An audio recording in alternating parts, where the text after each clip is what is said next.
중국 방역의 우수성이 전 세계에 드러났다.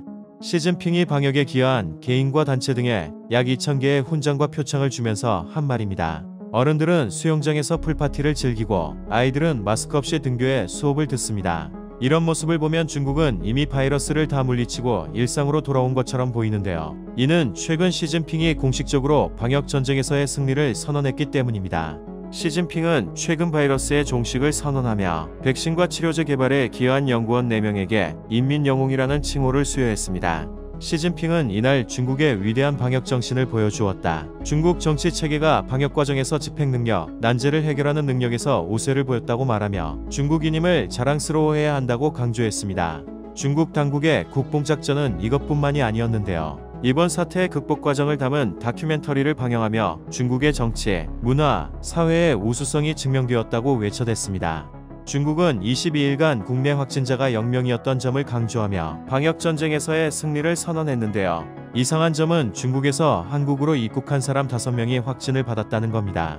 국내에선 국뽕치사량을 담은 다큐멘터리를 방영하고 의료진들에게 훈장을 수여하며 자화자찬하고 있는데 중국에서 해외로 출국한 사람은 확진 판정을 받은 상황인 거죠. 누가 봐도 고의적으로 확진자 수를 속이고 있다고 의심할 수 있는데요. 생각해보면 중국은 계속해서 확진자 수를 감추거나 속여온 전적이 있습니다.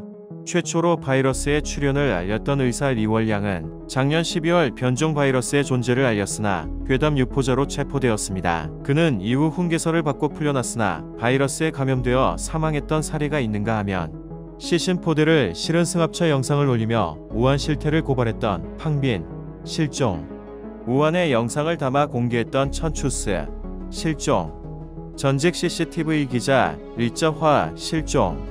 이렇게 수많은 시민 기자들이 실종되고 이후 실형을 받았다는 소식이 전해진 사례도 있습니다.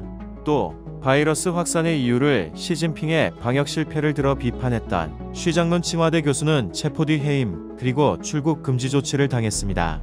이렇게 진실을 알리려는 사람들을 체포하고 실형을 선고하는 등 진실을 숨기기 위해 강압적인 행동도 서슴지 않는 중국의 전례가 있었는데 이번 승리 선언을 어떻게 믿을 수 있을까요? 한편 중국 정부는 현재 무증상 감염자의 경우 확진자로 분류하지 않고 있습니다. 안일하게 앉아있다간 해외에서 들어오는 감염자와 무증상 감염자를 통한 감염이 언제든 퍼질 수 있다는 말입니다. 그들은 이미 6월에도 백서를 발간하며 승리를 선언하고 자축했지만 며칠 뒤 베이징에서 집단 감염이 발발해 혼란에 빠진 적이 있습니다. 아직 전 세계가 바이러스에 떨고 있는데 최초 발병국인 중국이 이렇게 태평하게 종식 선언하고 자화자찬하고 있는 모습은 정말 모순적이 아닐 수 없습니다.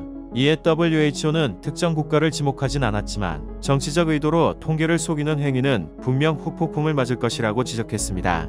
앞서 말했던 다큐멘터리의 제목은 봉심전력, 다같이 한마음으로 역병에 맞서 싸우자는 뜻인데요. 정작 본인들은 다같이 한마음은커녕 사실을 숨기게 급급한 모습을 보이고 있습니다. 중국이 하루빨리 모순적인 태도를 고쳐 먹어야 바이러스의 진짜 종식을 맞을 수 있을 겁니다. 이상 뉴스피드였습니다.